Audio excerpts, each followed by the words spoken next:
eensaam, met lyding en hoop, verdriet en saam staan jy staan. Jy is altyd daar. Dit wat ons doen, ons liefdes, ons vreugdes, ons plekke, ons thuistes, tot daar waar ons reis, jy is daar. Afrikaans is ons wese. Dis die taal waarin ons groet, die taal is in ons bloed, is Afrikaans vir ons mense. En ek stuur vir jou 'n sein, met 'n boodskap daarby, en waar jy is, sal jy dit kry, in Afrikaans vir ons mense. Al verander straatname, al word helde laat val, ons is steeds deur ons adem, ons kultuur, ons verhaal, dit sal altyd bestaan. Afrikaans is ons wese. Dis die taal waarin ons groet, die taal is in ons bloed, is Afrikaans vir ons mense. En ek stuur vir jou 'n sein, met 'n boodskap daarby, en waar jy is, sal jy dit kry, in Afrikaans vir ons mense. Ons is daarmee gebore, die taal waarvoor ons staan, dit vloei deur ons are, ons kinders praat het saam, dit sal altyd bestaan. Afrikaans is ons wese. Dis die taal waarin ons groet, die taal is in ons bloed, is Afrikaans vir ons mense. En ek stuur vir jou 'n sein, met 'n boodskap daarby, en waar jy is. Dis die taal waarin ons groet, die taal is in ons bloed, is Afrikaans vir ons mense. En ek stuur vir jou 'n sein, met 'n boodskap daarby, en waar jy is, sal jy dit kry, en Afrikaans vir ons mense. Afrikaans vir ons mense. Afrikaans vir my mense. Afrikaans vir ons mense.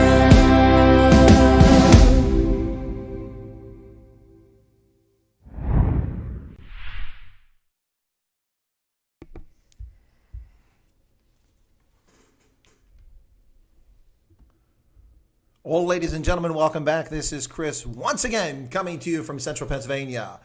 Hoidag, South Africa. Dumela, Botswana. Sawubona, South Africa. Utsihilijang. How are you folks doing today? Glad to see folks in here. Once again, that was Giselle with Für uns Mensa. I hope you appreciate that. And hopefully nobody will be saying anything about the sound being too low today. I'll have to stand on top of the roof and scream to get any louder. So hopefully it's coming through loud and clear for everybody. Well, welcome to the usual suspects who are here with me today. Thanks for tuning in. I decided to do the stream because I wanted to address some of the questions that came up, if they're still around, from the conversation with Conscious Caracal, who I appeared on his program a short while ago. So that's why I decided to do a live stream, the Stray Voltage. And for those of you looking around, you'll notice that things are a little bit different behind me here. You'll see that I have a new background. That's right. This has been the planning for a while, and I just got to it. Hopefully it looks appealing. You'll see on one side that I've got this little stand over here, which will be replaced. Lots of items and articles from Africa on there, and hope you like it. You got my Springbok up there on the top, along with a Coke bottle. It's actually an aluminum can from the 2012 London Olympics, a commemorative one, as well as a gift from the Moroccan Forces for African Lion, where I was a speaker there for a bunch of general officers, and my Kumamoto with his rugby ball, a mug from the Nigerian Army, along with a traditional basket weave from Botswana, and some kente cloth over on the side. And we might get around to talking about kente cloth and an amazing video on social media that was done by a Ghanaian American woman who went off on people that don't know what they're talking about with kente cloth and the misappropriation, the cultural appropriation of kente cloth by African American protesters here in America and their misuse of it. Well, hello to everybody over here. Tian, Yako, Hank, Bite Your Ankles, Ice, good to see you there. Sky Greg T. Jason, hey, all right, good to see that we've got Giselle's number 2 fan on here after El Jose, of course. Dietrich, good to see you. Sean will be back. Good to see that. The other Sean Volskenk, I'd say Volshenk, but in Afrikaans they pronounce it differently. Manus Holm, Lezan, good to see you guys here. Welcome aboard, everybody. For those who missed it, I was on the Conscious Caracals program earlier today, about 7 p.m. South Africa time, 1 o'clock here on the East Coast of the U.S. And today I wanted to talk a little bit about some of the events going on. I was going to try to put some videos up to show Ramaphosa and the things that he's been up to, the vile language that's been coming out of the head of state of South Africa, in which he says it's in the nature of white South Africans to be racist, and that leads to wife beating and other nonsense like that. Absolutely vile and disgusting for a head of state to say such things. If Donald Trump would dare say anything as reprehensible and disgusting as even half the sentences that he uttered in that video, which he was caught saying these things, there would be calls for impeachment immediately to make him resign. Yeah, anyway, so without getting into that, maybe we'll talk a little bit about that. Ice says video and sound is still a bit out of sync for you. Okay, not so sure what's going on there, but it's in sync on this end, so that's strange. The German pronunciation is perfect. Thank you, Sean. Yeah, Volshenk, Volshenk is what I prefer to go with. Oh, you're back, Ice. Okay, great Bulls jersey. Yeah, Hank, I do have the Bulls jersey on today. I like the color. So this is one of my favorite Bulls jerseys. One of the better ones. Here you go. There you go. Anyway, yeah. So along with me today, I'm not alone. Don't worry, folks. If we start talking about sensitive things, I do have my therapy Hemsbach. He's right here, just in case. We're gonna have to give him a name. I haven't named my Hemsbach yet, but you know, it does get me through trying times when we discuss the politically serious issues. But anyway, back to the story. So what I wanted to talk about yesterday, and I just want to point this out, is that I went to BJ's, which is not what some of you might be thinking. It's actually the name of a bookstore named Berkeley Jensen is the brand. Not bookstore, but a box store. One of the big things like Costco or Sam's Club, but BJ's, Berkeley Jensen. So 2 books came out that appeared this week, and this is the first one. Blitz, Trump Will Smash the Left and Win. Check it out, by David Horowitz, a famously leftist liberal from back in the 60s, when he was a hippie, who eventually became a conservative, and is a very talented conservative author and points out all the shortcomings and fallacies of liberalism. Not liberalism, but leftist progressivism, I should say. Liberalism is actually not bad. But yeah, Blitz, Trump Will Smash the Left and Win. Absolutely fantastic. Can't wait to read it. It's not very thick. Shouldn't take me that long. And on the same shelf, much to my delight, was the latest book from Dinesh D'Souza, a fantastic American, a patriot, an immigrant to America, a person of color. Fantastic. Dinesh D'Souza's United States of Socialism. Who's behind it, why it's evil, and how to stop it. New York Times bestselling author. And you may have noticed here, signed edition. That's right, ladies and gentlemen. Check this out. Right here. This is an autographed edition by Dinesh D'Souza. There's his autograph right there. Awesome, huh? Of course, that's worse than my handwriting, so but that's Dinesh D'Souza's handwriting. So the United States of Socialism, yes, as the socialists seek to undermine and destroy the greatest experiment in human history of the United States. Sorry, folks around the world, that's how I feel about it. And on a good day, that's how it works. Okay, sounds working good for a lot of folks. Hank says, gimme, gimme, gimme. Paulie says, enjoyable stream with Caracal, his content, both on YouTube and more so on Twitter's tops. Okay, cool. Yeah, no, I enjoyed that conversation with the Conscious Caracal. We talked a bit about just a casual conversation. I like that approach. He'll be my guest this Saturday for my regular Saturday stream. And the reason for that is on Friday, I have a special feature stream with Toya Nwosemiri, who is a Nigerian American that used to work for Walmart and for Whirlpool, where she was an executive and had a very promising career there, but chose to become an entrepreneur and start her own businesses. And she's been very successful in her own right with her own companies. She's got a beauty products line and a number of other things, including the Trade with Africa Summit, which I took part in last August in Chicago, and I spoke on Trade with Africa. So she'll be on my program Friday, and I think that's at 11 o'clock as well on Friday, so 5 p.m. in South Africa and in Botswana. Let's see. How are we doing here?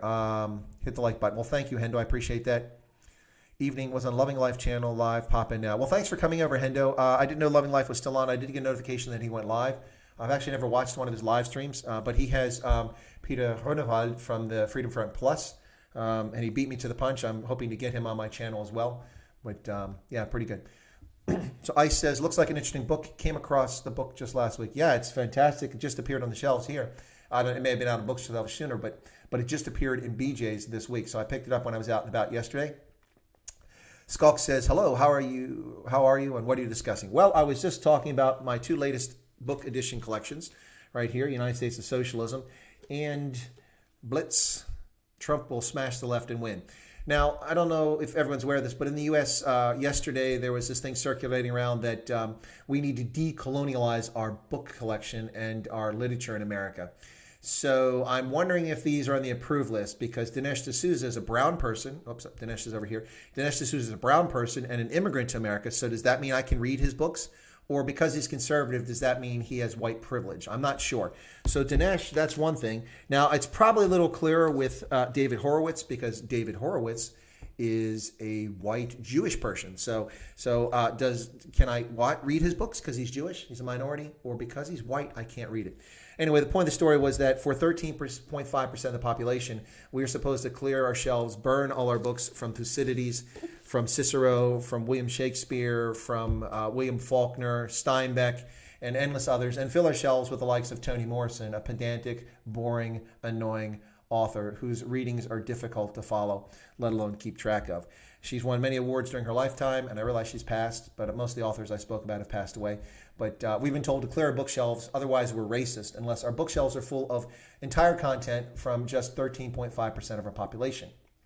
I suppose if we look at those of people of color from around the world, then we could say, yeah, we have more of our bookshelf. But the discussion was about American. Oh, I see what's going on here. My camera is set for the wrong setting. Streaming, there we go. Maybe that'll be a little bit better. All right, so hopefully that'll take care of it. All right, folks, sorry about that. I think there was a problem with my camera, and it wasn't working. All right, let me freeze my camera and then bring it back because it looks like there was a bit of a delay there, and hopefully that will take care of it. I know you can hear me in the background there, so stick with me. All right, and I'm going to bring it right back up, and it'll be just a moment. Sorry about that, folks, but I guess when it opened up, it defaulted back to the wrong setting. So I'm trying to get the camera back and get the lips in sync with the sounds. Okay, that looks good. Says streaming. Got the correct thing on. Nope, it's got the wrong microphone. Got the correct microphone now. Okay, hang with me, folks. Just a second. I'll be back on the screen, and hopefully we didn't lose anybody. There we go. Back on the screen. Is that better? All right. Quentin says, have you ever met Trump? No, I haven't. Please let me know if you guys can hear me okay. If it's okay, give me a thumbs up. I just want to make sure, and I'll get back to the comments over here. Yeah, so there's a little trouble with my camera there. I think I fixed it now. Hopefully that does the trick. All right, so you guys just let me know if it's good. Okay, so New York Times bestseller with New York City supporting liberals. That's absolutely true. In fact, the New York Times goes out of its way to try to discriminate against conservative authors. So be careful there, folks. Doggaboy says, why not an honest book review of Mein Kampf and then Das Kapital? By me? I find both those books to be kind of boring. I've read through Mein Kampf and Das Kapital. I find them both boring. Let's see. Socialist distancing. I like that, Sean. Good evening to Hank. Let's see. Is the booze ban legit again? No. Where is that coming from? Where'd you guys hear that? I didn't hear anything about that.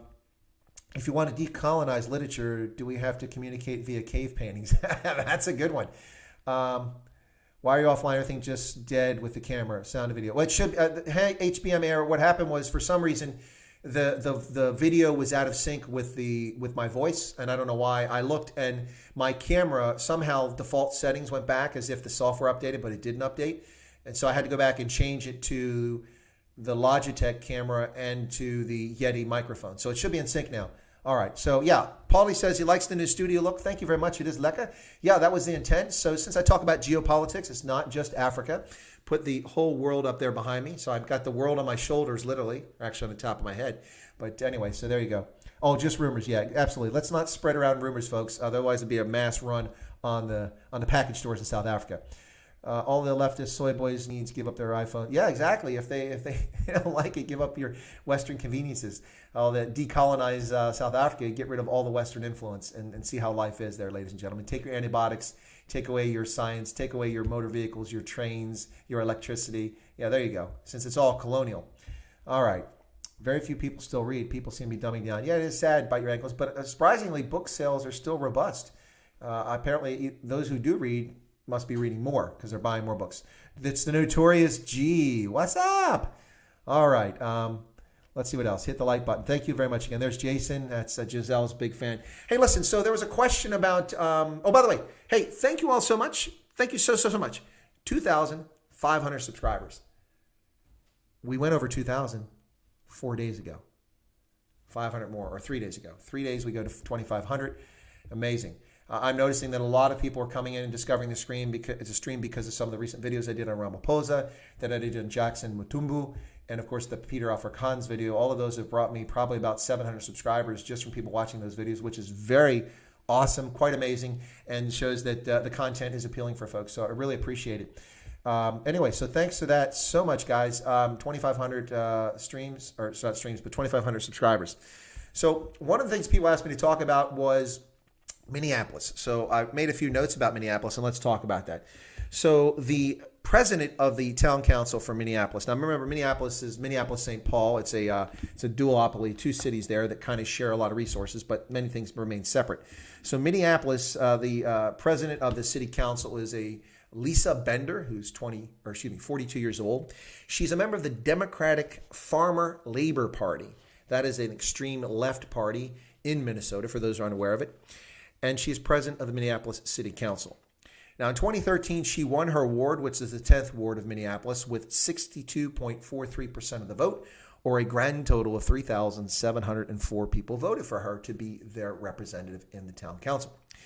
In 2017, she was reelected with 64.34%, or 4,883. So she managed to hoodwink an additional 1,100 people into voting for her in the subsequent elections. Right. So let's talk about this. Now, in 2016, as a member of the town council, she was the only member of the town council to come out during the primaries and endorse a presidential candidate. And let's guess who she endorsed. She endorsed, surprise, surprise, Bernie Sanders in the 2016 election. Now, the reason I mentioned Lisa Bender is because she was on CNN yesterday. I believe it was yesterday, and she was interviewed, and she said that she's not for reforming the police. She's not for defunding the police. Of course, they want to defund the police. She is for eliminating policing in the city of Minneapolis. Minneapolis is a city of 430,000 people, and she wants to remove the police. The Minneapolis Police Department was founded in 1867. It has 1,100 employees, 800 police officers, 300 civilians who work for it. Its annual budget is $179 million. $179 million to protect the interests, the lives, and the livelihoods of 430,000 individuals, not to mention those who pass through Minneapolis, like myself, having been there as a tourist and gone there for business. So yes, they want to eliminate the police. And when asked the legitimate question about what does that mean if you're sitting at home and someone breaks in your home, and her response, this is paraphrasing, this isn't exact, and I don't want to show the video because I'll just sit here and cry. But she said that, well, perhaps if people had a different perspective and weren't living from privilege, they would know what it's like to have your home invaded. So her answer to solving crime in Minneapolis is to eliminate the police department so that not a limited number of people are victim of crimes, but everybody's a victim of crime because they have white privilege. How do these people graduate from primary and secondary school, let alone university, and walk amongst us? This woman is clinically insane. She's absolutely nuts. Where does she get this nonsense from? Eliminating the police. As I said, the Minneapolis Police Department, 1867, it's been around. That's right, 1867, ladies and gentlemen, quite a long time. And contrary to the fiction that people say police departments were created to hunt down slaves, no. This police department was created in 1867. Slavery had ended, and it was also in the extreme northern part of the United States, nothing to do with slavery. You got to absolutely love this nonsense from these people. Yeah, by the way, the mayor, or the chief of police in Minneapolis is a fifth-generation African-American police chief. Yeah, that's right. The police who are supposedly so racist and are discriminating against people must be eliminated as a consequence. The police chief is African-American. His name is Madaria Arredondo. He is a fifth-generation Minnesotan and the black African-American police chief who famously sued the city a few years back over pay. talking about discrimination. Of course, the Minneapolis Police Department is also known famously for the shooting of Justine Damon, the 40-year-old Australian who was there, shot by Minneapolis police officer Mohammed Noor a few years ago. Yeah, so there you go. That's the situation in Minneapolis, where the lunatics are not only running the asylum, but they're actively seeking to destroy the lives of Minnesotans and Minneapolis residents. Pretty sad, ladies and gentlemen. There you go. Let me catch up on the chat over here. So we got 67 folks in here. Thanks for tuning in, ladies and gentlemen. Glad to have you all here. Welcome in. This is Indaba Africa. I'm Chris on the Chris Wyatt Africa channel, and we're talking about events in the U.S. today. We can talk about South Africa too, but let me catch up on the chat. Where is New Zealand on your map? Hang on. Let me look and see if it's there.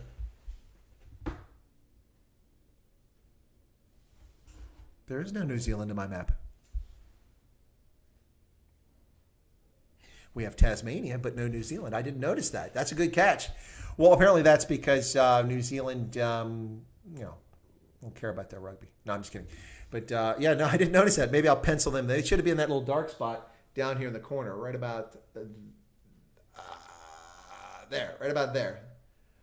But it's been painted over. The part of the map has been painted over. I didn't paint it, so you can't blame me. But yeah, New Zealand is not on the map, Hank. Good catch. Let's see. What's not fake news is NDZ saying the court must leave the cigarette ban to her to decide. Yeah, well, because, of course, as the member of the National Coronavirus Command Council in South Africa, Nkosazana Dlamini-Zuma is a democratically elected person who's responding to popular sentiment and democratic vote in banning tobacco products in South Africa. Of course not. Of course not. Absolutely nonsense. Jaco Vandenberg says, brilliant work, Chris. We appropriate your work. I think you meant appreciate typos. We all get typos. Je pratital. Ja pratital. Hu pratital. Libala Africa. Jack Sparrow read With Both Armies by Richard Davis Harding, an American war reporter during the Second Anglo War. I have not read that. That might be interesting to read. Let's see. Nico Jacob says, just heard on social media, 6 farm attacks in 56 hours, 2 murders. Wonder where the outrage now. Well, I'm sure that economic freedom fighters who are concerned about the economic well-being of South Africans, well, black South Africans apparently, but South Africans, I'm sure that they're outraged and probably in front of the American embassy right now shouting one bullet, one American, because they're concerned about the death of and the attacks on people in rural South Africa. No, I doubt that's happening. All right, so what's this about what's going on with the beard? You guys having fun with my beard? COVID-19. Well, there's no news about COVID-19 here, ladies and gentlemen. It's all George Floyd and his golden casket and his head of state funeral that took place. Yep. Height of stupidity. Yeah, it's just insane what's going on here. Chris, these words are a copy and paste from what politicians have been saying for years. Yeah, and it's been going on here, Tion, but the thing is that these people didn't get much traction or credibility, but now they're getting it.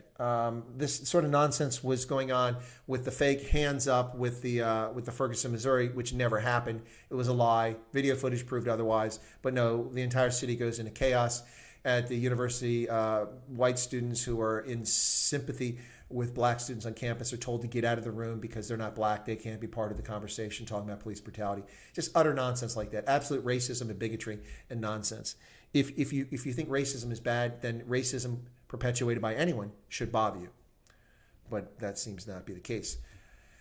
Let me get over here. So, yeah, she really is silly. Bite your ankles. Yeah, you watch that interview. She's absolutely. She is the president of the city council of Minneapolis. Can you imagine that?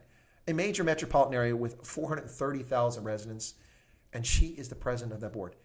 Yeah, these leftists, and this is left of the Democratic Party. Minnesota has a long tradition. You have a bunch of lunatics on the left who advocate for all kinds of crazy things in socialist. And I don't get the origin of that other than Minnesota was settled overwhelmingly by Germans, Norwegians, and other Scandinavians. And, of course, they had a love affair with socialism in the 60s, which died in the 1990s, despite what people tell you that it's a socialist social welfare state in Scandinavia. The social welfare state, especially in Sweden, was greatly pulled back in the 1990s when most of their major banks failed and were taken over by the state, and the economy was reformed, taxation rates were lowered, and social assistance programs were greatly reduced in size. Yet the myth of Scandinavia is that it's a social democracy, social welfare state, and it's not the countries in Scandinavia. Anyway, so yeah, that's the only connection I could possibly see between the leftist behavior in Minnesota, which has been there for decades, and what you see in Scandinavia. It's the only thing that makes sense. Sean says, oh, no. Jason, I think you got a lot of new subs due to the last two beautiful ladies you interviewed. Well, I don't know if that's true, Jason. My rate of picking up subscribers, I don't know if it's changed as a result. But yes, I did have two beautiful ladies who were on my program for the last two guests. The first of which was Giselle, the Namibian singer who performs folk music, country music, and Afrikaans pop. And she was on Saturday. We had an epic 4-hour and 20-minute live stream, which was supposed to be the 1-hour interview of Giselle. But it was like we were sitting around a braai, having a drink and relaxing and just enjoying ourselves. And I kept taking breaks so that, not for me, but, playing videos and such so people could go off and get something to drink and go to the restroom. But next thing you know, it was 4 hours and 20 minutes. So Giselle was on Saturday. Excuse me. And then yesterday, I had Renee Kruger, who's a young South African, a postgraduate student at Northwest University, who's currently on a farm somewhere in the Free State, where she is out there during COVID-19. And so we talked about Afrikaner culture, Afrikaans language, what it means to be a Boermeisie, and Afrikaans culture protecting, and also what she's studying. She's studying Afrikaner cultural tourism, if I got that correct. She was a fantastic guest, and both of those folks are probably a little more attractive than I am, so maybe that's why some people tuned in. But I will have other guests. Today I was on Conscious Caracal. I was a guest, and I will be on Herman Rue's channel tomorrow if things go well. I haven't heard from Herman today, but he's starting a travel channel on YouTube. Herman is a tobacco farmer in South Africa, and he was a guest on my program a couple weeks ago, and he's starting his own channel devoted to travel. Since I've traveled an awful lot of places, I offered to come on and chat with him if you like. So I'm supposed to be a guest on his program tomorrow at 8 p.m. South African time, 2 in the afternoon here on the East Coast of the U.S. And then on Friday, I have my special guest on my special feature on Friday, which now seems to be a regular trend. Every Friday for the past month, I've had a special feature. So Special Feature Friday, I guess I'll call it.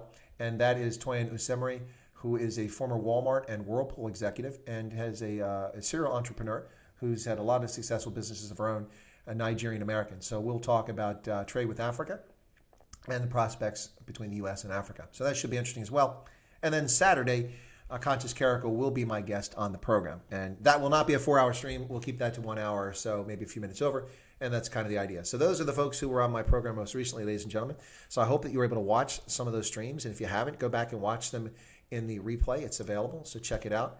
And I hope you enjoy that. All right, so for those just tuning in, it's about the bottom of the hour here. This is Chris. I'm Chris Wyatt. I'm a retired U.S. Army colonel with 36 and a half years service, and my channel is about geopolitics, strategy, economics, culture, language, you name it, we'll talk about it. And my focus is Africa, but it's not exclusively Africa. I talk about events around the world. If you watch my videos, you'll see that I did a video about Germany and hate crimes in Germany this week. I did a video a couple weeks ago about Taiwan being excluded from the World Health Assembly. And then a lot of my content, of course, is on Africa. Most of my Stray Voltage live streams of late have been focused on South Africa, and that's fine. I'm happy to do that because we have a large South African audience, so we talk about that. But of course, a lot of South Africans are curious about America, and so I talk about politics here in America as well. So I hope that you enjoy the content. If you're new to the channel, feel free to subscribe by smashing that subscription button right down there. Be sure to jingle that little bell so you get notified of all notifications, because YouTube is persnickety. Sometimes it will notify people that you have an update or a video posted. Sometimes it doesn't. So just make sure you toggle that so you get notified. And you're welcome to leave comments. Check them out. Feel free to leave a comment. I'll read through them, and I'll address most of them if I'm able to. And then finally, I ask that you smash the like button because it really does drive viewership. This channel had 1 subscriber in February, and then 2 subscribers, and then 31, and now we're at 2,500, over 2,500 subscribers. And that is a consequence of people sharing the content, especially on Facebook. So thank you if you've shared the stream or the videos on Facebook. Really like it. I've got several videos this week that have zoomed over 10,000 views. Wow. Thank you so much. Thank you so much. Are you Peter Afrikaans? Are you Peter Afrikaans? All right, get my finger up there. Are you Peter Afrikaans? That one was my first video to hit 10,000. And then my subsequent video on Jackson Tumbu also hit that level. And now the most recent one on Cyril Ramaphosa, in which he's doing his best to pretend that he is actually the real Julius Malema. Will the real Julius, what's your line? Will the real Julius Malema please stand up? Because apparently the real Julius Malema is walking around wearing a mask, pretending to be Cyril Ramaphosa as the head of state, saying things that are racially charged and denigrating 4.8 million South Africans based on their skin pigmentation, which can be called nothing other than vile and disgusting. But anyway, I digress. So Bite Rank says George Floyd was a career criminal told his jail buddies to move to Minneapolis because life is better there. That's all true. But for anyone that might imply or might infer from what Bite Your Ankle said that what happened was deserved, nope. What happened to George Floyd was reprehensible, should not happen, and the police should be held accountable. But they have been. The police officer involved has been arrested, and he was arrested almost immediately after it happened, within a couple of days when they found him. He was charged with murder, and now second-degree murder, I believe. He was denied bail. He was incarcerated and denied bail. So he's in jail, and he's been charged with a crime. So that's what happens. Now there'll be a trial at some point, and we'll go from there. But people protesting and complaining about it are taking this event and extrapolating it to something much bigger to push an issue which has some validity, but not nearly the validity people are assigning to it. Let's see. Catch up on the chat here. Every South African is a Peter Afghan. Any specific thoughts on why this crime blew up in America, as there were many others before? Well, Melanie Fundabunk, what's a cool name? So, hey, if you got the money, is Melanie the person with all the money? Melanie Fundabunk. No, just teasing you. But Melanie, you've asked, is the reason why this is blown up. Yes, in fact, there is a reason why it's blown up, and I'll tell you why. There was anger about it because there's been tension in the Minneapolis Police Department for some time. So there was righteous indignation, mostly because the video is just so outrageous. It goes on for over 8 minutes. The police officer with his knee on the person's neck, and the person does not appear to be presenting any threat or danger at this stage. After 8 minutes, and he isn't presenting a threat, why is your knee still on his neck? And then he later died. So people were just outraged and shocked by it, and that did it because it was caught on social media. But if it had not been caught on social media, we would never have seen this sort of outrage because social media didn't exist back in the day, and people wouldn't know about these things. But when you have the imagery is very powerful. Look at the little girl running naked after the napalm bombings in Vietnam, and what that did to American public opinion in the U.S. And the footage of the Viet Cong on the compound of the American Embassy in Saigon shooting, and CIA and military personnel defending the American compound from an all-out assault by the Viet Cong when Vietnam was supposed to be a secure location in South Vietnam. So imagery can be powerful, and it is powerful. But beyond that, what's happening beyond protests, some of which are certainly legitimate, although I question the sanity of holding these demonstrations in the midst of Wuhan coronavirus, because we've been told that it's the greatest thing since the Black Plague, and that's the reason why we're still prisoners in our homes and must social distance, wear masks, and not allowed to return to our businesses and lose trillions of dollars of wealth and millions of jobs, tens of millions of jobs, because COVID-19 is real, unless you want to protest. Anyway. But so what has happened beyond that is an armed insurrection is underway in the United States. And the Federal Bureau of Investigation either is completely caught off guard or is not shared with the American public the dangerous threat by anarchist and leftist progressives who are intentionally seeking to harm citizens, destroy property, and make our metropolitans ungovernable. Now, why are they doing that? They are doing that. By the way, the FBI is the biggest intelligence failure since Pearl Harbor, I would argue, even bigger than 9/11. So why are they doing it? They're doing it because they want to get Orange Man bad.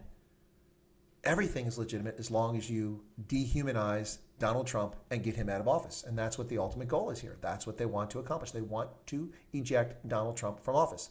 And so they've tried everything under the sun, from fraudulent, criminally abusive misuse of the intelligence and law enforcement agencies of the federal government using intelligence surveillance and the Federal Bureau of Investigation to illegitimately surveil Carter Page with a fraudulent warrant violating the integrity of the Foreign Intelligence Surveillance Act to spy on an American citizen with no justification whatsoever, repeatedly. And that became the fruit of the poisonous tree, which they used to get at General Flynn, and then lie about what he was doing as the incoming national security advisor. And of course, his life has been destroyed and turned upside down, as well as his reputation.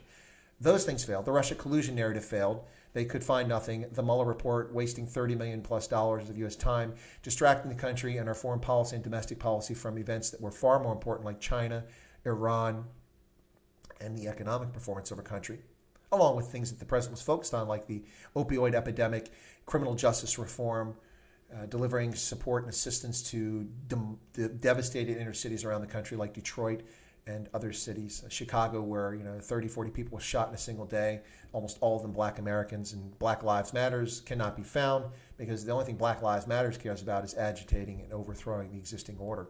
They don't care about Black lives at all. Anyway, so these folks are intentionally trying to get rid of Orange Man bad. It didn't work with the Russia narrative. Then they tried a fake impeachment. Yes, it was a legitimate impeachment from the standpoint that the procedures were followed, but it was done from a political standpoint, which is why we have checks and balances in the system. The balances worked this time in that the other party controlled the body that actually holds a trial, and the show trial proved nothing. Donald Trump did not do any of the things they said, nor did General Flynn, based on the transcripts that have been publicly released now after being hidden from us for the period of 3 years, finally released under the Freedom of Information Act. We find that it was all innocuous. Nothing was going on there. And so this is the latest thing. They couldn't get him. So Donald Trump was on top of the world. His popularity was soaring. He was hitting 53, 55% popularity in polls, which for him is quite amazing. And for a president at this stage in their term is pretty darn good. And he was soaring. The economy was on top of the world. We were short 7 million people for jobs we couldn't fill in this country because we didn't have enough qualified workers. Hence so much immigration from abroad for H-1B1 visas. So he was soaring. He was on top of the world. And then COVID-19. The World Health Organization has lied to us endlessly. Federal officials in Trump's own government have misled us repeatedly. State governors and mayors have historically lied to us and misled us and then called us racist or criminals or deniers or science deniers when they refuse to accept scientific and medical data and ease up their nonsense. So all this is going on, and COVID-19 failed. Donald Trump is still popular. In fact, his popularity in the African-American communities around the country was soaring. Yeah, we've seen polls in which he had a 41% approval rate in the African-American. Now, that sounds abysmal, but bear in mind that he got, I think, 11% of the African-American vote, and his predecessor got just 9% of the African-American vote in the presidential election. So Donald Trump was soaring, absolutely soaring. COVID-19 didn't take him down either. This now is a concerted effort to get Orange Man bad by insurrectionists. Not the demonstrations. Now, maybe, I'm not claiming they are, but when pallet loads of bricks show up and instructions are handed out to people to do things on what businesses to go and attack, it's very eerily reminiscent of the genocideers in Rwanda who are given instructions by radio on who they're supposed to target, when they're supposed to kill them, and what things to destroy. Not comparing the two, I'm just making a point that it's very eerily reminiscent of it. Nico Jacob says, tired of all this crap, where's the first trip to Mars? Yeah, let's ask Elon Musk. The Falcon 9 rocket has proven its utility and has now launched NASA astronauts Bob Beneke and Doug Hurley into space for their trip to the International Space Station, a stream which I had live on my channel, and you can watch it on past live streams. It was fantastic. Yeah, so of course, Elon Musk, his ultimate objective is a Mars colony, and now we're well on our way. Hopefully within the next 3 to 5 years, the U.S. will be back on the surface of the moon, and then within the decade on Mars. That's the plan. Thank you, Elon Musk and SpaceX and your 8,000 employees who are working hard to get us there. Let me get back to some of the comments here. I'm going to catch up. New Zealand. Okay. Lezan says, I like your background. New Zealand's overrated anyway. No, New Zealand's wonderful. Kiwis can be a little frustrating at times, but they're wonderful people too.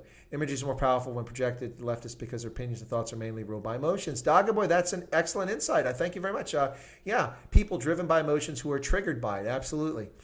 Let's see. Trump is that last stand against socialism, the moment we can't see him fall. Well, I agree with that. Trump derangement syndrome, absolutely. Russiagate evolving into Obamagate. Well, yes, Obamagate will prove to be the largest political scandal in the history of the United States, bar none. That includes Ulysses S. Grant's pervasive corruption in that administration. That includes pervasive corruption under Franklin Roosevelt and others. This will be the worst in the history of the U.S., I guarantee it. And Andrew Jackson, another corrupt administration. Zuma knows who's command. Tian says, we all need to stop farm murders. All we need to stop farm murders is capturing a couple of convicted guilty farm murders and impale them.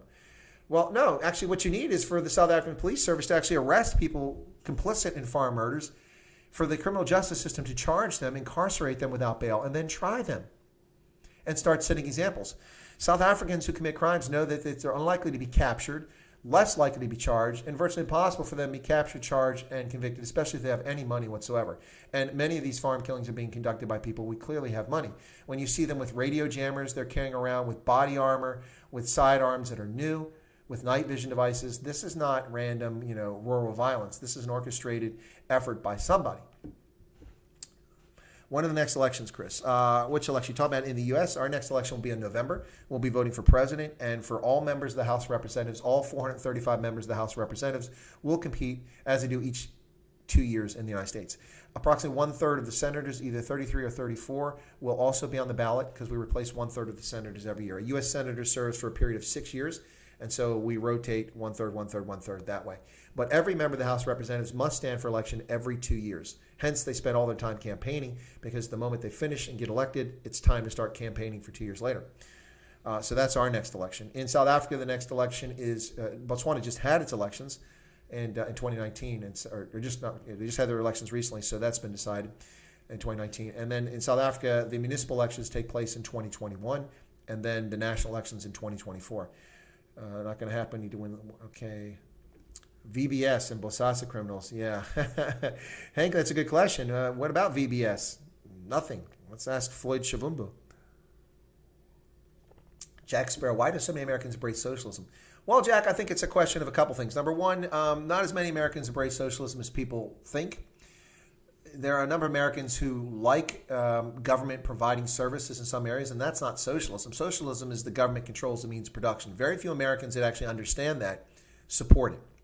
But democratic socialism is cloaked in this wonderful thing that they claim it to be, and it misleads people because they're poorly educated. So they don't understand what they're getting involved in. And the number of people actually support is actually lower than you would believe from the popular press or when you see. So by the way, there are 330, 350 million people in this country, and we're seeing at most a few tens of thousands of people cause this chaos in a handful of metropolitan cities in this country.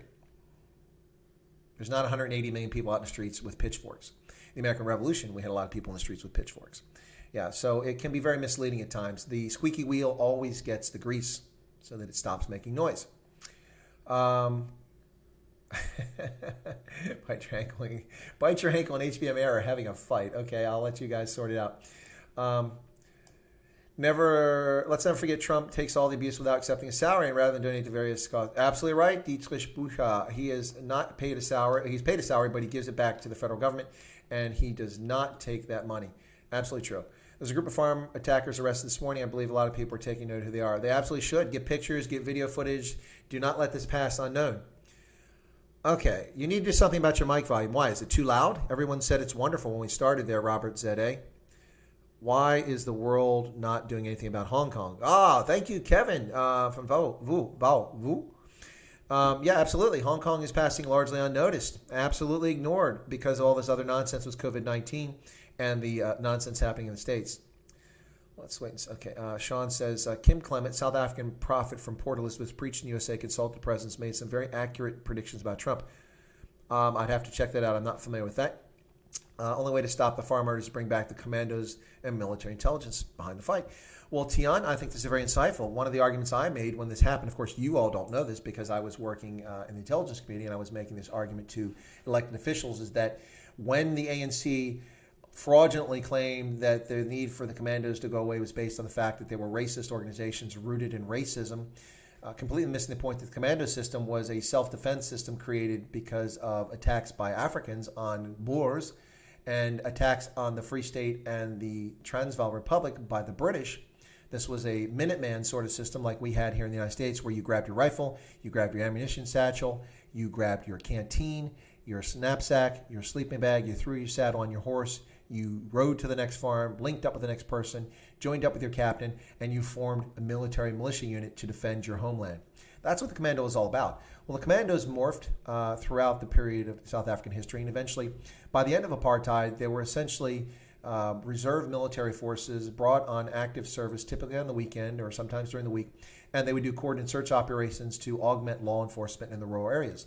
As I predict in the early part of the odd decade, with the intentional disbandment of the 168 commando units in South Africa by the ANC, which lied to the public and said these were racist organizations. Now, the problem with that is that 4 of those commandos were exclusively black units formed in KwaZulu-Natal.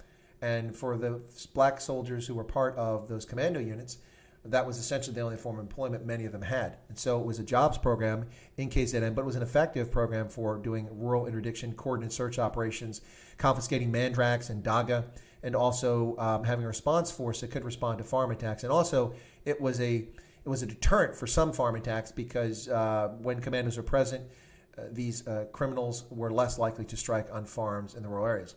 Of course, the disbandment of the commandos was a tragedy for South Africa, as was, now this is going to sound ironic because I didn't like the concept of the Scorpions because to me it was an unusual sort of body that seemed unnecessary or should be unnecessary.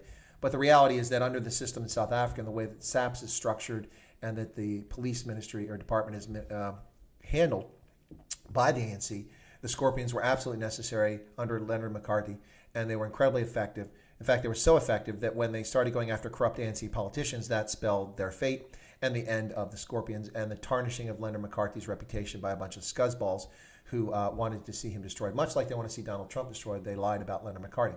But the Scorpions were an amazingly effective force that got at a lot of corruption in the private sector. But when they discovered it in politics and went after the politicians, that was the end of the Scorpions. Of course, they were famously replaced by the the Hawks, who are ineffective and ineffectual and should not exist. Anyway, so the fact that people are killed in rural areas has a lot to do with the fact there's insufficient, inadequate security provided by the state, by the government. Rural areas will always be vulnerable because people live in remote locations without population density around them. And so response times are long. We have people live in New Mexico, and it takes the sheriff an hour and a half to get to their home if something were to happen. So as you can imagine, thankfully for the Second Amendment, we have New Mexicans who are armed and defend their property. And so we don't see these sort of things taking place to the degree we see in South Africa, fortunately. So let me get back to some of the chat here. I got a little bit off stream, I think, there. Oh, no, that's right. Tian was saying, yeah, and military intelligence, absolutely. Well, you need proper intelligence, not simply a jobs program. Elon Musk will, well, if you're going to get Mars green, you're going to have to somehow come up with a way for it to regenerate its magneto, its internal magneto, so it can hold an atmosphere. Otherwise, everything will be under glass perpetually or underground on Mars because it doesn't have an atmosphere that can support life. It did at one time, billions of years ago, but it does not now. It was all blown off because Mars' core stopped generating the magnetic field to protect it. Earth, unfortunately, has a magnetic field which pushes the solar wind away from us and does not let us take the brunt of that. And it keeps our atmosphere on the planet by keeping pressure on us. Yeah, CNN is not the only one cooking the stats. New Zealand is now that black area in the map. Thank you, Heinrich Becker. That's correct. It absolutely is. I love lots of bad media. Robert says you need to do something about your mic volume. It's low. Robert, okay, who else has got a low mic volume? Fawn says it's fine. Dude, I'm sorry. I can't do anything else. The volume is turned up all the way. I have a mixer here. In my mixer, I'm in the yellow, and I've just hit the red. I've hit the very top levels of the mixer. So I'm not so sure why you're not getting it. My apologies, Robert. But I have played back these videos on my Roku, which is through my television, and it's over the internet, Wi-Fi streamed to my Roku device through my television, and I can hear myself in all these without turning the volume up to a ridiculous level. So I don't understand why some people have difficulty getting it, if it's a location or it's a YouTube thing. But my sincere apologies, Robert. It's got to be frustrating. I understand. Notorious G says, whoa, a whole bunch of stuff came in. Got ahead of myself here. Sorry, guys, I'm trying to catch up with the chat, but it just jumped. Notorious G said, farm attacks ain't no joke. The police is the joke. Okay. Aina, welcome. Which is it? Aina or Aina? Sorry. Welcome in the stream. Glad to see you here. Sky Greg T was watching an early documentary about Elon Musk trying to buy Soviet. Yeah, he was. He went to Russia to buy Soviet ICBMs for a Mars mission, also for the rocket system. He found out that it was not profitable. He couldn't do it. So he developed their own system with the SpaceX. And they have the Falcon 9 rocket, which has proven its efficacy. In fact, for the recent launch, to get Benkin and Hurley into space, the Falcon 9 successfully returned to the surface of the Earth and landed properly. Awesome. So actually, I have, let me do this, guys. This might, since we're talking about that a little bit, let me bring this up for folks. You're going to hear some clicking because I'm going to bring up an image. I downloaded something earlier, and this was about space costs, what it's projected by Statistica. They put together a little chart, which is pretty cool. And I wanted to share this, but let me see if I can find it real quick. There it is. Okay, I found it. Why SpaceX is a game changer. Here you go. Let me reduce myself very quickly here to a bit smaller size, or at least move over. There we go. Let's do that. All right, so why SpaceX is a game changer. Here you go, ladies and gentlemen. This is why. So the estimated cost to put per seat for an astronaut, you can see for the Apollo space program, which was the one that got us to the moon for about 11 years, was $390 million per seat. Now, you think it's expensive to get on South African Airways or British Airways and fly to Australia or to the UK. Look what it costs for us to put a person in space. These are current dollars. These are not, inflation. Wait, here's estimations, historical adjusted for inflation. So this is what it would have cost in today's dollars. The Space Shuttle program, which was the successor to the Apollo program, went from 81 until 2011 to $170 million per seat. So when we had 5 or 6 astronauts on a shuttle launch, that's $500 million to get them in space. The Mercury program was just $142 million. It was earlier. The Gemini program, which is in between, $117, and the Boeing Starliner was $90 million. A Soyuz rocket, $80 million. But SpaceX's Dragon 2 has reduced the cost to just $55 million per traveler, per seat on the Crew Dragon capsule. Look at that. Wow. Can you imagine if they continue to develop this system and we're putting, say, 25 people into space at the same time, how the volume costs will go down? And so that's what it's all about. So SpaceX is, in fact, a game changer for NASA. Look at this. The whole concept behind SpaceX was to get to Mars, but also the other concept with it was that to prove that commercial private space flight was achievable at a cost-effective level. And that's what's going on here with SpaceX. So cheers to SpaceX. It's 8,000 employees and its founder, Elon Musk, for their vision, their forethought. And cheers to Donald Trump and his vision for getting Americans back into manned space flight. Since 2011, we had been wholly dependent on Russians and Kazakhstan to get our astronauts into space. Now we can launch them from U.S. soil as we've done just recently once again. Fantastic, ladies and gentlemen. Thank you, SpaceX. Thank you, NASA. And thank you, Donald Trump, for getting us back on manned space flight, which I think is critically important for the future. And we should have been on the moon long ago and should have been back in Mars to Mars long ago as well.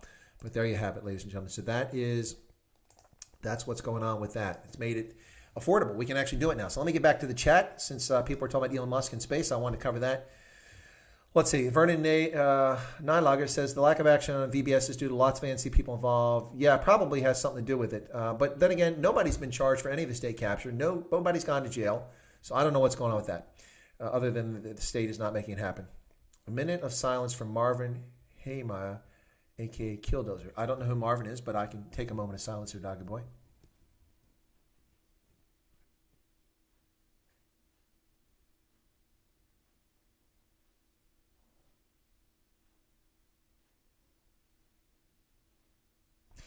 All right, folks, thank you. That was a moment of silence from Marvin Haymire, whom I'm not familiar with, but a.k.a. Killdozer.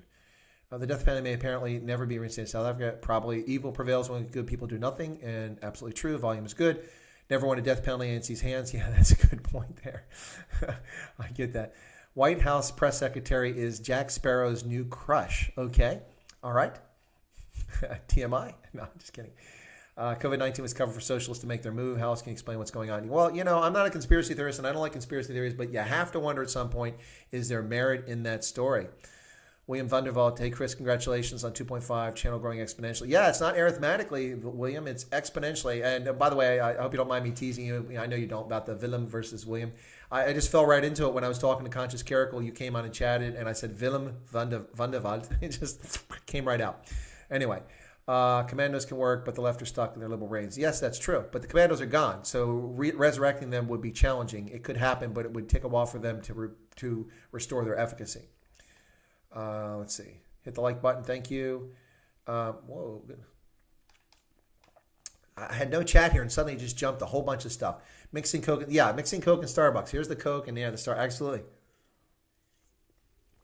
Mars atmosphere with a well-placed bomb. Not saying a nuke. Well, yeah, but you've got to have something, Notorious G, to keep the atmosphere on Mars. And as I said, the fact that it doesn't have the magnetic shield around it like the U.S. has, or like the U.S., yeah, the U.S., like the world has. The Earth has this magnetic shield which protects us from solar winds.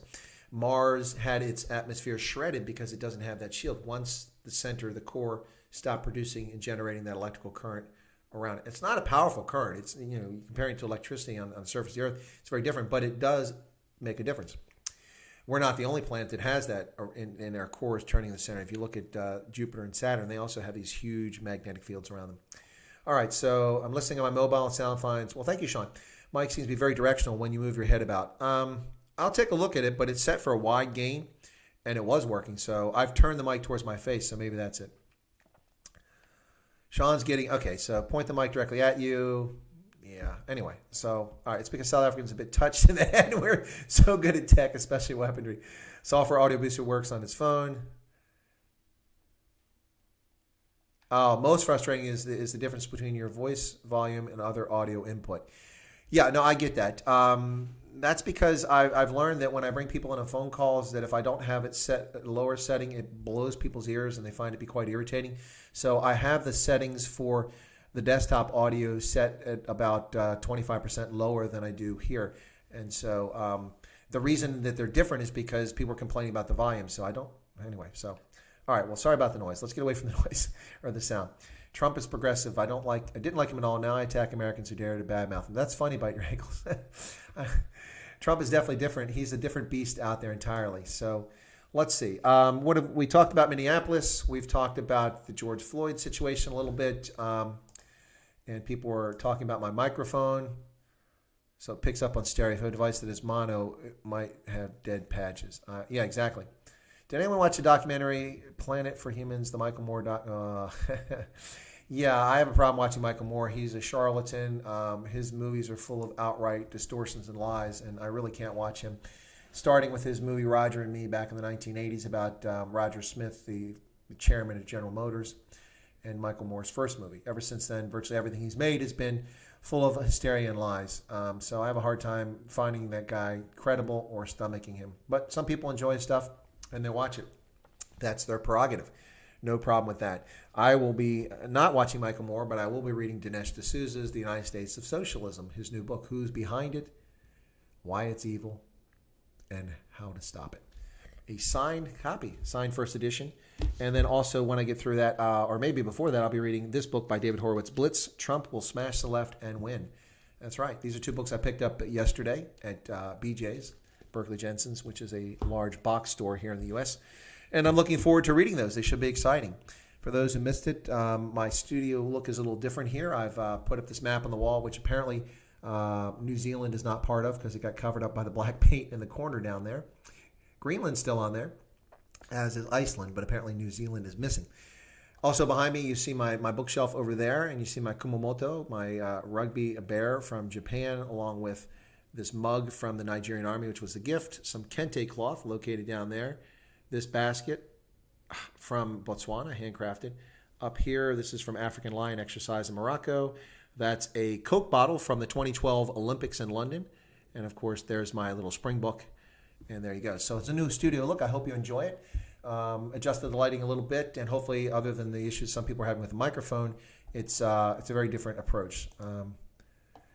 So Robert says, how bad is it in the USA with all these BLM riots? Well, I do not see Joe Emilio on here, so I'm guessing he might have a live stream right now. But yesterday, Joe and I were chatting, and his wife was curious about the riots in the U.S. and how dangerous and do I feel safe here. To which I turned my telephone around, and I scanned the horizon in my neighborhood and the park around me and showed them, take a look. There's nothing happening here. Yes, these riots are taking place in some major metropolitan areas, and they're very serious in those places. But there aren't 330 million Americans who are out incensed and demonstrating and rioting and looting. It's a small number of people and getting incessant press coverage, as it should, because it's an insurrection. And the U.S. federal government should be responding, as well as local law enforcement. It's funny because I had a colleague of mine, a retired colleague from the U.S. Army, who posted something about Donald Trump wanted to put 10,000 military on the streets. And I know this gentleman. He's a good gentleman. I respect him, but I also know where he comes from politically. And I think his purpose in posting that was to go, look at how crazy Donald Trump is. But we all seem to forget, along with Colin Powell, that the U.S. military sent National Guardsmen and active federal troops to Los Angeles to quell riots in 1992. Now, the reason I mention people forget this is because General Colin Powell, who's 83 years old now, so he can be forgiven if he's forgetting some things, but General Powell came out in an interview with Jake Tapper yesterday, the day before, and he said that Donald Trump is undemocratic and he's violating the Constitution and made all these accusations. But you were the chairman of the Joint Chiefs of Staff, General Powell, in 1992 in the wake of the Rodney King riots, in which you authorized and ordered, not just ordered as a chairman, U.S. military forces, active duty forces, to augment the Los Angeles Police Department along with the National Guard from California in the wake of the Rodney King riots. Donald Trump has not authorized active military to intervene anywhere other than their responsibility on federal reservations and federal property. He's also not federalized the National Guard anywhere. He simply asked on governors to do their job and threatened that if they didn't do it, that he would do something. Yet he's being painted as some sort of totalitarian. Utter lies and nonsense, the shame and the cheek of people, the nonsense they come up with, absolutely ridiculous. It beggars the imagination. Dan says, got to go. Thanks for the live stream. Enjoy your day further. Thanks, Dan. Appreciate being there. Vernon says, I do like Dinesh's work. How they locked him up shows the left are quite vicious. Yes, and Dinesh D'Souza was locked up for violating federal election campaign law, the McCain-Feingold Act, which is questionable on its constitutionality to begin with. But nonetheless, he did commit a crime, and he was locked up for it. But he was made a federal felon and treated as if he was a rapist and a murderer and a child molester and put into a federal facility as a consequence of this. It was a politically motivated prosecution. By contrast, what's her name? The annoying actress, I can't think of her name right now. She has been caught intentionally violating federal finance campaign laws, and she has not even been charged with a crime, let alone gone to jail. Or she hasn't gone to jail, hasn't even been charged with a crime. But Dinesh D'Souza, they went after him. Do you know why they went after Dinesh D'Souza, ladies and gentlemen? They went after Dinesh D'Souza because he was credible, he's articulate, he's conservative, and he's an immigrant person of color. And they can't have immigrant people of color who can walk and chew gum and deny the left's nonsense because they want victims and serfs and dependents on the state, not independent, free-thinking people who stand up for themselves and for the dignity of others. So they can't tolerate that. So they had an opportunity and they criminalized Dinesh D'Souza. But famously, Donald Trump pardoned him and that is expunged from his record. He's no longer a felon. All right, so Paulie says, will you ever tell some war stories, both tactical and some great experience you had whilst a soldier, perhaps on a stray voltage or something? I'm sure that you have some serious ones and funny ones. Yeah, maybe I will do that, Paulie, at some point. We'll see what happens. I don't really talk much about combat and that sort of thing. Not because I'm scarred by it. I may be and don't realize it, but in fact, I was sent to a psychologist as part of a Veterans Administration physical, and I'd never seen a psychologist before. This is just before the lockdown went into effect on the entire East Coast. And I was asked, clearly the questions were to see if I had post-traumatic stress disorder and I had issues. I'm not so sure what they determined because I haven't seen the results. But yeah, maybe I'll talk about that one day. Sean says, I predict similar Black Lives Matter riots in South Africa, soon around post-ANC need diversion. Yeah, diversion, exactly right. Defender, could you explain the reason for the huge amounts of troops in Germany? Okay, well, Defender, let me put this in perspective. Hang on a second. All right, Mike. Mustache getting a little bit out of control. I need to trim it back there. Okay, so Defender wants to know, can I explain the huge amounts of troops in Germany? Well, huge amount is a relative term there, Defender. Okay, in 1990, in West Germany, which was about half, 2/3 of the current, 60% of the current Federal Republic of Germany, West Germany, the Federal Republic, had 287,000 active duty U.S. Army soldiers, 160,000 Air Force soldiers, 100,000 Department of Defense civilians, and then with family members, spouses, children, there were 1 million Americans carrying a U.S. military identity card living in West Germany. So technically, you're not really there. They're not counted as part of the population. At the time, West Germany had a population of 62 million, I think it was, and there were 1 million Americans with DoD ID cards. That doesn't include the 450,000 Americans who live in Germany on their own merit. Nothing to do with the military. But 1 million Americans living in West Germany. So when you say the large number of troops, 287,000, 387,000, 450. We had over 450, plus you throw a few Marines and Navy who were stationed in Germany at some of the headquarters at EUCOM. You had 450,000 U.S. troops in Germany. Today, you have 34,000 U.S. Army troops in Germany and Air Force troops total. 34,000. Less than 10%, about 7% of the troop total we had in 1990. So when you say relatively large, that's nothing. They're there as a commitment to NATO and also to the West German government. And so to hear Angela Merkel whine about the reduction in troops is kind of comical because her own party of fellow travelers has been arguing for the removal of American troops from the reunited Germany for 2 decades. And occasionally they make a big stink about it. And so now that Trump has talked about taking some troops out of Germany, they're all excited about it, which I find the height of comedy, given how little they support us there. They have continually renegotiated the status of force agreement to make it more and more difficult for American service members to live in Germany. And so at some point, you have to wonder, how long will we be in Germany? We've been there since 1944, 45, and we're still there. But 34,000 is nothing. It's nothing at all. We had 1 million Americans with an ID card there recently, and 450,000 of them were in uniform. Mainstream media is fueling the fire in the U.S. Yep, it's their best card. We jumped ahead on me here.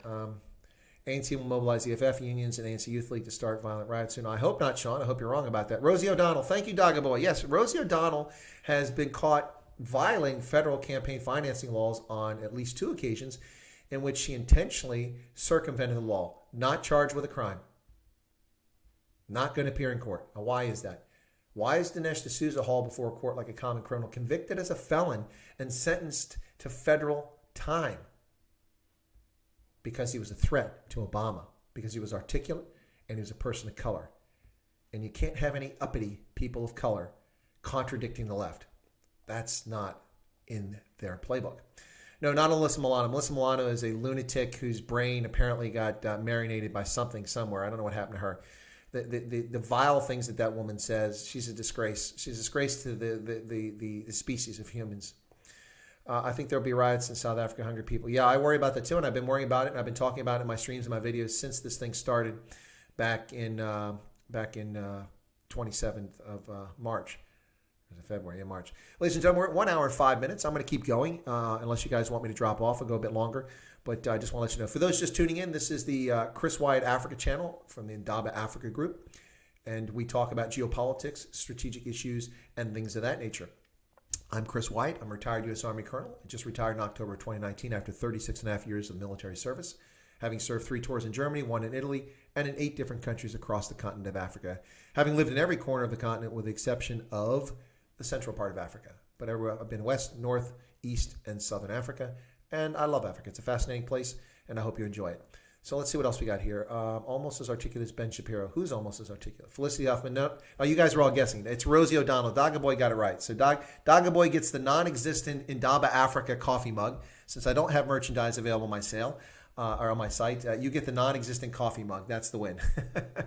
Dogga Boy got it correct. Okay, back to the chat. Catch up here. Okay, so Vernon says, oh, he's talking to Sean. Ina says, not sure if a lot will march due to food and health care not available to the masses. Yeah, no, it's hard to say what's going to happen in South Africa in the next few weeks. But the ANC keeps their pace up. It's not going to be good. Sasa Grant's recipient is life is great under lockdown. Well, it's not great. I mean, money, food, and parcels. It's not great. It's enough. It's not great though. I would disagree that it's great, but it is enough. So ANC is moving to, well, you're not moving. You are a socialist state. You look at all your major enterprises are being owned by the state or going bankrupt and going into receivership. So very sad. They want to collapse the economy. It sure seems that way, and that seems to be the goal here. Donald Trump has got this economy. Remember famously that Barack Obama told us that less than 2% gross domestic product annual growth is the new norm. America can't achieve more than that. It's not possible.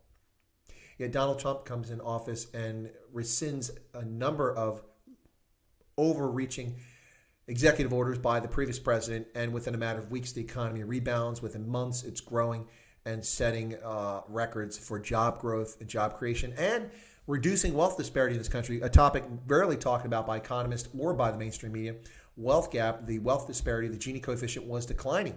It was closing the gap in this country before COVID-19. But now 42 million Americans were thrown out of work, although 2.5 million did go back to work recently. So it's a good start as we're coming back out of it, but a long way to go. You don't have an answer, but how did your family deal with being abroad? Well, being abroad was no big deal. I mean, it's just second nature. You adjust to it. It's not a problem. Let's see. Vernon says, today the press reporting looking for IMF World Bank loans.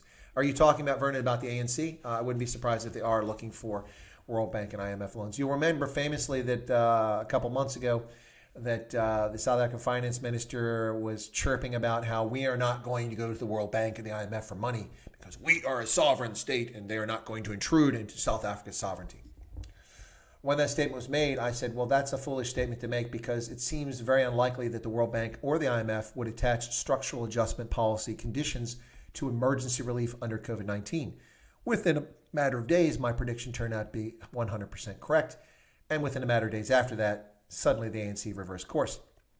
What the World Bank and the IMF did do is they announced a debt relief program for 19 African countries, reducing their debt by just under $1 billion with almost immediate effect. From that, over 500 million actually. From that, the UK government kicked in an immediate $180 million US And they were also joined by Japan, which kicked in $100 million. China promised $100 million, but to my knowledge has never delivered on that money. That money was used to make payments to reduce the debt load for 19 African countries. In addition to that, they began making loans like to Nigeria for $3.4 billion, to Ghana for $1 billion, and then the IMF gave them $800 million, and also Kenya got a $1 billion loan. They made these loans at 1% interest with virtually no conditions attached, which is what I predicted they would do in the face of this unprecedented black swan event. They did that, and when you think about it, if you borrow money at 1%, even in the best run economy, you have inflation normally. You have deflation, you have a problem. But if you have inflation, if it's manageable, but let's say you have inflation of 2%, which is not unusual and is healthy. That means that the money you pay back next year will be worth less than what you borrowed it for. So a 1% interest rate is basically grant money, or not grant, but it's a gift. It's an interest-free gift until you pay it back. So the ANC had to walk back their position about they weren't going to get the money because until they amend the Constitution and make expropriation without compensation the law of the land, they can't simply take your financial assets because they have to pay you in kind. So if they take your farmland under expropriation with compensation, which is the current law in the public interest, they can take your farmland or your property but compensate you at fair market value. When they remove that, or with that standard, if you compensate at fair market value for a piece of land, that's cash normally. If you take cash out of a pension fund, fair market value is the same amount. So it's a wash, so you can't take it. But however, with the expropriation without compensation, if someone has money in a retirement account and you take that cash and you justify it in the public interest, you return nothing to them because you can take their property, and cash is property, as is your motor vehicle, your Audi Q7, your BMW, your Ford, your Toyota, whatever it is you drive, and your apartment, your household goods, your jewelry, your financial assets, those are all property, all of which can be expropriated with compensation today, but no one's doing that. But without compensation, they don't have to pay you. They'll take what they need to. They'll pilfer from your pockets to line their pockets and steal and still not deliver services to South Africans. We're seeing it with the issue of land, in which land issue is distorted and people lie about the need to expropriate land because they're not using the measures in place now intentionally so that the situation becomes politically inflamed and it distracts from the true argument taking place. So there you go. That's a little bit about that. ANC will sell that money at the drop of a hat. Then we wait for better offers. Yeah, exactly. It's a pity. We would have been better off if they attached some policy change conditions to the loan. Yeah, perhaps. But the bottom line is, ladies and gentlemen, is the coffers are empty. The bank, the treasury for South Africa is flat broke. There's nothing there. And in the meantime, while they have this ludicrous tobacco ban, they're losing hundreds of millions, if not billions of rands of sin tax from people buying cigarettes who should be able to buy cigarettes. Instead, the money is going into the pockets of illicit traders who are criminals and criminal syndicates, and they are making the money and nothing's going to the state treasury. People are smoking cigarettes of dubious origin and efficacy and potentially dangerous, more dangerous than cigarettes on their own are. Christine would rather burn her assets before they let the government take them. Yeah, well, the key is not to let the ANC stay in power and keep them from being able to amend the Constitution in that fashion. That's going to be difficult, though, and get the world to pay attention to it. But by the way, ladies and gentlemen, if they do that, that will instantaneously result in U.S. public law being not enacted, but enforced, in which the preferential status that South Africa enjoys under the Africa Growth and Opportunity Act would be instantly suspended because you're required to lawfully protect property rights. And that would simply be not protecting property rights. That would be denying property rights. That's an important part of the Africa Growth and Opportunity Act. And so we'll see what happens. But there you have it. So that's a little bit about that. Let me see if there's something else I want to put up here. Space. Let me take a moment to point out a few things here that I like to do normally. And I want to mention a few businesses in South Africa. The first one which I want to mention is Talon Bezuidenhout's. Whoops, that's not it. Is Impulse Graphics. There it is. It's got a graphics design company, and that is the person responsible for my opening credits and closing credits. Talon does that, does some wonderful work. And if you're interested in graphic design, check out Talon's Impulse Graphics, South Africa-based business, and support your home businesses for those of you in South Africa. Check it out. Along with that, we also have Shink Art. And Shink is a wonderful cartoonist and art and photography studio based in Bloemfontein.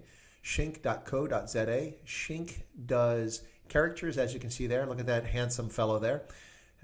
Devastatingly handsome white man. That's the guy. And they do other characters as well. And you can get a character done for yourself or a family member, maybe for a gift, a birthday, or an anniversary or something like that. Characters are always fun, and they do a fantastic job. They'll send you a digital copy, so you don't even have to go there and violate social distancing. Also, when the social distancing finally ends, you'll be able to go for weddings. They do photography for weddings and also for family portraits, things like that. Shink.co.za, ladies and gentlemen. Support your local South African businesses. In this case, minority businesses. You should check them out. Pretty cool stuff. I hope you guys like that. I do that as a courtesy. These are all folks whom I know and have interacted with, and so I'm happy to support their businesses and push that for you guys. Now, I'm trying to find, I got too many things open here. There we go. It's gone. Okay, so I'll come back. And there I am. I'm back. Anyway, so there you go. That's a couple local businesses in South Africa. I'll also be promoting others. A few folks have been sending some information. I'll get around to promoting those sometime soon. Let's see. Let me get back over here. All our ministers are millionaires and president a billionaire. They'll use food as a weapon. They've already used food as a weapon. There have been people who are not ANC who have been denied food parcels. Who took this right out of ZANU-PF's playbook, in which during the course of COVID-19, food parcels were being delivered. And if you were not a ZANU-PF supporter or from a traditional ZANU-PF stronghold, you were being denied food aid. Reprehensible. And that was happening before COVID-19 because, of course, Zimbabweans were going hungry. And the United States is the single largest humanitarian donor to Zimbabwe, feeding hundreds of thousands of Zimbabweans. And we're also feeding tens of thousands of Namibians because they were experiencing hunger as well. Stuck in South Africa. 3.5. What's that? I missed some discussion. Rabbit. I'm not eating rabbits. I've shot at rabbits. Gordon Ramsay wearing rugby kit. Right. Okay. I'm not sure what you guys are talking about over there, but let me catch up in the chat over here. So anyway, that's kind of the topics to talk about today. I was going to talk about Ramaphosa, but I haven't really gotten into that. For those who missed it, Cyril Ramaphosa was on video in which he said that it's the natural order of things for white South Africans to be racist, and this is the cause of spousal abuse and a whole host of other social ills. Absolutely ludicrous, ladies and gentlemen. I don't know where he gets this stuff from. I understand why he does it, in my view. He's worried about losing office, which is a very real possibility for the gentleman, so we'll see. Now, I'm not seeing the photograph I'm looking for. I was trying to find it here. I had a picture of Ramaphosa. There it is. There we go. That's from Ramaphosa, from his interview and discussion with these people. There he is. Lovely picture of your president telling the world about how South Africans, all 4.8 million white South Africans, are naturally inclined towards racism. Yeah, head of state of a country actually saying something like this. No rebuke from Human Rights Watch. No comment from Amnesty International. No discussion from the United Nations Human Rights Commission about this inflammatory racial invective that Ramaphosa, as the head of state, is spewing about. Now, this is the man who recently said that South Africa's economy is colonialist and racist. Of course, that would be the economy in which he's become wealthy to the tune of $450 million US without any labor on his part. Yes, that's right. The gentleman who sat on the board of the company responsible for the Marikana massacre, in which illegally striking miners were shot by police. Now, the miners were at fault in this. Of course, they toyed with their pangas and their sticks and knob carries and threatened the police and approached them. And then the poorly trained police fired upon them. But Sir Ramaphosa was a member of the board of that platinum mining company. Yeah, and owns a stake in it as the deputy president at the time, and then becomes president of the country. So that's about all you need to do. Yeah, he does look a lot like Zuma there, doesn't he? I had to look and do a double take to make sure that wasn't Jacob Zuma. I do like the sweater. That's a nice sweater. Good sweater vest combination with the blue shirt and the maroon sweater. Nice taste. I see all those books on the shelf over there. I wonder if they all look like they're from like an encyclopedia collection, not anything he actually reads. It's a very narrow office, too. Is this in the presidential palace on the north side of Pretoria, I wonder? Most likely it is. All right, let me catch up on the chat over here. Coming up in an hour and 20 minutes, and then we're going to end at the bottom of the hour.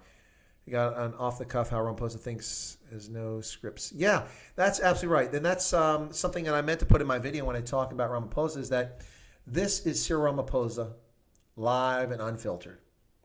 No script, no transcript, no teleprompter. This is what's coming from his brain to his mouth. He's sharing with the public. And what he tells the world is that the natural inclination of white South Africans is to be racist. Are you serious? And then he starts in this nonsense about people calling black people chimpanzees or something like that. What a bunch of nonsense. Yes, does that happen? Sure, people say those things. But the vile things said about white people by others are just as bad. But no mention of that. He acted as if racism is the exclusive domain of whites, and in particular white South Africans. It's not. Being racist and being discriminatory against people based on their race is a phenomenon seen the world over by people who are poorly educated and inclined to emotional appeals. And it seems as if your president might be headed in that direction or be one of them. Tian says, does he believe it or is he scared of being kicked out of the ANC? Tian, a lot of people are really starting to think he is a racist and he's just covered up well and the press has covered it. I'm not inclined to believe that. I think this is just a charlatan who is a political panderer who will say and do anything to get power and stay in power. And this is what I've argued about Cyril Ramaphosa all along. When the Ramaphoria was happening in 2017 and people were excited, ooh, we got a new president, this isn't Zuma, the corruption's over, he's a businessman, he's successful. I'm like, whoa. He's not a businessman. Somebody gave him equity in companies and he became an instant multimillionaire, hundreds of millionaire. He didn't earn that. That was all corrupt, handed to him by the ANC because of his role in the ANC. That's it. And he's not the great savior. He's also the guy that was a deputy president during Zuma's reign. So he was right next to the state corruption. So it's not a new day. That's what I argued all along. He is a chameleon. He will change his stripes and his colors to match whatever he needs to achieve his personal goals. And currently now, in his 60s, he is president of South Africa, and that's what he wants. I don't honestly think that his heart of hearts, he's a racist in that fact. Now, he may be inclined, like a lot of people, just to blame other people, but he's not a retail racist. I think that Ramaphosa is terrified of being bounced on his ear, and more importantly, his ego will not be able to support what will happen to his legacy and his reputation. But I think those things are both tarnished by cogent, honest, objective people who can look at the facts on the ground. But yes, I think, Tian, that this is really about him worried that the Polokwane massacre is coming for him. And much like Thabo Mbeki, his party is going to dump him on his ample fourth point of contact. And so that, I think, was going on. And that's what makes it all the more shameful. Look, if Cyril Ramaphosa was a racist in his heart of hearts, I wouldn't respect him, but I'd understand where he's coming from. I get why he would behave the way he is, and he would at least be honest with us. But he's never behaved this way so frequently. Yes, I know in Parliament he was a racist, commentary against John Steenhuisen and other things, but I'm talking about the last 26 years. If he was this steeped in racism, it wouldn't be an issue that came up in the last 24 months. It would have been an issue that came up over the course of 26 years. We've known that David Duke is a racist the entire time he's been in the public sphere of his life. We've known that Louis Farrakhan is a racist for the entire time he's been in the public sphere of life. But for him to suddenly be saying these things and with such a fervor as the president of the country is quite disturbing. And there you have it, ladies and gentlemen. All right, so renting the bookshelves. yeah, maybe they're rented. Maybe the room is rented. The bunker. The ANC's a collective. Yeah, the Borg. Resistance is futile. There you go. Ramaphosa quoted in a former IFP book he was talking about boiling a frog, so I think he's a racist streak in him. You might be right, Vernon. You might be right about that. But it has not been something that he has so confidently and so openly spoken about, even in the early days of his office, his time as president. Rugby this weekend, New Zealand Super Rugby. Thank you, Hank. I did a video on that earlier today. You can check out my video talking about New Zealand Super Rugby returning this weekend. 10 rounds. Each team plays, I think, 8 games. All 5 New Zealand franchises, the Blues, the Chiefs, the Crusaders, the Highlanders. All of these teams will be playing, but it's a New Zealand-only Super Rugby. And so I ask pertinent questions. Does this mean the demise of the Super Rugby competition in the Southern Hemisphere, which is a distinct possibility? But anyway, you'll get to see Warren Gatland back in charge of the Chiefs. You will see for the Blues, Dan Carter and Beauden Barrett on the same team. Although not this weekend. Beauden Barrett will not be playing this weekend, but Dan Carter will. The 38-year-old Dan Carter came back, made a surprise return from Japan, owing, of course, to the lockdown and rugby in Japan being suspended. So he's been signed, and he'll be playing for the Blues along with Beauden Barrett. That should be quite an exciting lineup to see. And also Sam Whitelock, who was scheduled to come back from Japan in 2021, is now back in 2020 playing in New Zealand. So Australia will return to rugby next month in July, but New Zealand is returning. And spectacularly, New Zealand has not had a case of COVID-19 for about 3 weeks. And they claim that they're COVID-19 free essentially now. So they've moved to level 1 lockdown. Jacinda, the prime minister, has taken to level 1. And they will allow fans to attend the games. So you can buy tickets in New Zealand and go to rugby, Super Rugby this weekend. 2 matches taking place this weekend and every weekend from June 13th to September 15th. 10 rounds. and they will crown a champion. The name of the league is Super Rugby Aotearoa, and I'm going to be criticized for that, but that I don't have it in front of me, but I phonetically spelled it out based on listening to the pronunciation. But that is a Maori word which is used to represent the term for New Zealand. So that's what's going on. Rugby's back. I don't know if it's on in the States. I've been trying to find the broadcast, but I can't find it. It would normally be on ESPN Plus, but there's no listing for it. So I don't know if we'll be able to watch it here in the U.S., but I hope we do get to watch it. I'll be excited, even though it's New Zealand rugby. And in the video that I produced early this morning and published online for a premiere, I'm wearing a Blues jersey, which was kind of apropos given that even though I'm not an All Blacks fan, I do like Dan Carter, and I think Beauden Barrett is an amazing rugby player. So I guess if I'm going to watch New Zealand rugby, I kind of will be pulling for the Blues, even though of the few teams I actually like in New Zealand, I usually pull for the Crusaders, but they win too much. So let's root for the Blues if you're rooting for New Zealand, which does not appear on my map. Anyway, please remove the hippo eyes in the left corner. He's creeping me out. Well, Dogger Boy, if you'd stop zolling, man, quit smoking, that hippo eyes wouldn't bother you. Are you talking about Kumamoto or are you talking about the springbuck? I think you're talking about the springbuck. Anyway, a lot of English moving to Germany. Wow, that's interesting. Imagine for a second if the copy of Collins Coast was, oh, yeah, they would have lost their minds. You guys picking up my springbuck. It's a COVID. Hank says it's a COVID-19 map. New Zealand is COVID-19 free. That's why it's not up there. That's a pretty good one. I like that. That's a good point. Well, listen, you guys are really bothering me with your attacks on my springbuck. So I'm going to get my therapy Hemsbach over here. Maybe we'll call him Wilbur. What does that sound? We'll call you Wilbur? Yeah. So this is my therapy Hemsbach. In times of need, I turn to my therapy Hemsbach to calm me down. And so there you have it. Yeah, okay. So you guys do not like my springbuck. I have another springbuck. I'll get him. So I will bring my little springbuck down. And I will replace him.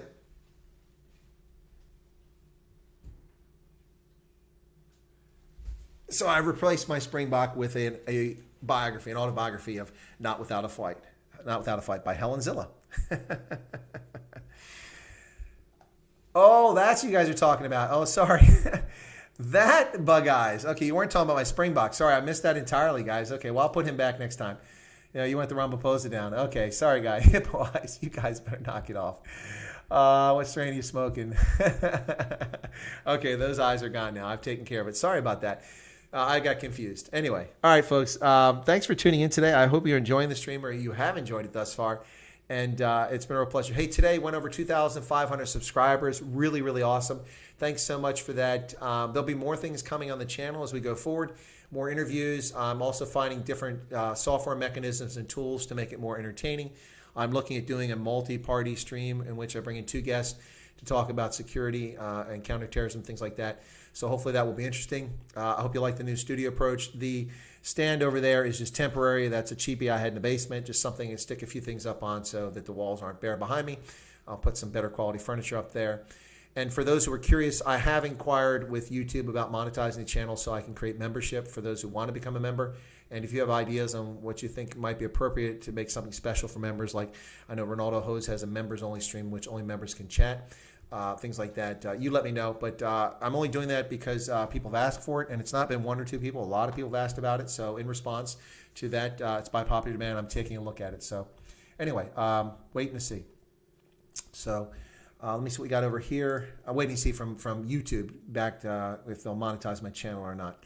But a lot of what I do will be not monetized, like these live streams are not going to be monetized. They'll just continue on like they are. Need your own rugby team, the Hemsboka. Yeah, that would be cool, wouldn't it? Yeah, but where would we be based out of? Maybe Harrisburg or the Northern Cape. I don't know, something like that. Keep the rand dollar rate in mind. Okay. All right. Oh, yeah. Oh, you're talking about for the membership. Yeah. No, absolutely, Tian. Yeah. Yeah, you guys would have to pay a fortune if you're in South Africa for rand. It's funny because, like, on Ronaldo Ho's channel for membership, I became a member to support his channel. But it's like $6.99 US, which means I'm paying twice what South Africans pay to be a member of Ronaldo's channel. So, that's pretty crazy. But anyway, so yeah, I'll keep that in mind if I do create that, folks. From a farm boy in Namibia, or from your farm in Namibia. Cool, Notorious G. Awesome. Yeah, no, it's great having Giselle on. She's a Boermeisie, to say the least. And it was good talking to her a little bit about her experience growing up as a farm girl in Namibia. It was pretty cool on the cattle post. All right, ladies and gentlemen, about an hour and 29 minutes. I tell you what, I'm going to call it for the day. I want to thank you all for bases in Aranya. No base in Aranya. Thank you all for tuning in. And we're going to leave, when we go out, I'm going to leave you once again with music from Giselle. I hope that you enjoy her music, and I'm waiting for more music videos coming to me. They should be coming to me soon from Giselle's manager. So, ladies and gentlemen, thank you for tuning in. Thank you so much for getting us to 2,500 subscribers. We're beyond that point now and moving towards 3,000. Hopefully, we'll be able to announce that in a few days coming up. And I really appreciate being on here. I appreciate the support and the community, the sense of community, people joining in. And for those who don't know it, there's a lot of chat from South Africans in here. South Africans tend to be quite vocal in the chat, but there are many others who are in here who also join our chat and find it interesting from around Africa and around the world. So thank you all so much. I'm going to leave you guys now with Giselle. Be safe. Have a pleasant evening. And I'm undecided about a stream tomorrow. It depends on events. I may do a straight voltage tomorrow. We'll see. But in any case, I will be on Herman Rue's channel tomorrow, and that's a new channel. I don't have the address. Hopefully Herman will announce it. And if he does, I'll put the link on the community tab on my channel so you can go there. But he's starting a travel channel, so I'm looking forward to that, being a guest on his stream tomorrow. All right, ladies and gentlemen, thank you so much. We're going to go out with Giselle. Have a pleasant evening. Be safe and take care of yourself, your friends, your family, and loved ones. God bless.